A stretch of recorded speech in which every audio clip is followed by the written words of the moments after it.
Daniel chapter 6, verses 1 to 28.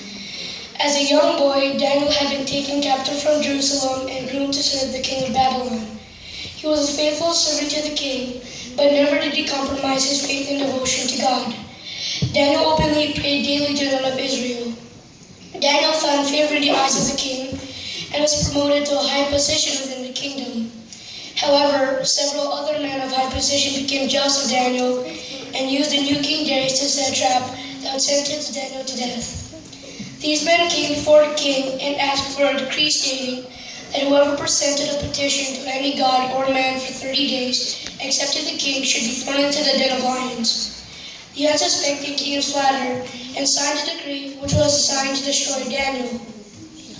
When Daniel heard of the decree, he went to his window, knelt down, and prayed to God as he had always done.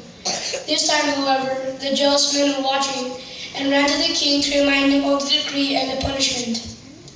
Then they told the king, "That Daniel, who is one of the captives from Judah, has no regard for you or for the decree that you signed."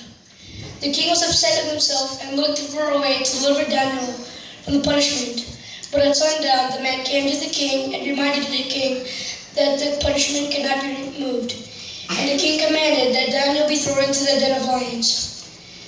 The king spoke to Daniel, saying, "Your God, whom you serve continually, he will deliver you." Then a stone was placed at the opening of the den, sealing Daniel in the den with the lions. The king went to his palace and fasted all night on Daniel's behalf. First thing in the morning, the king went to the den and cried out to Daniel, "Daniel, servant of the living God, has your God, whom you serve continually, been able to deliver you from the lions?" Daniel responded, "O king, live forever. My God sent his angel and shut the lions' mouths, so that they have not hurt me, because I was innocent before him. And also, O king, I have done you no wrong."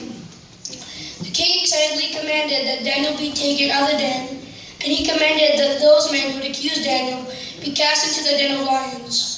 Then the king wrote to all people, nations, and languages that lived within his kingdom a new decree.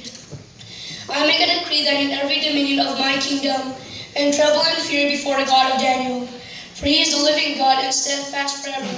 His kingdom shall not be destroyed, and his dominion shall endure to the end." Because of his faith in God, and because God was faithful to protect him, the name of the Lord was exalted throughout the kingdom, and Daniel prospered under the reign of Darius, king of Persia. Daniel's testimony of faith from the book of Daniel chapter 6, verses 1 to 28.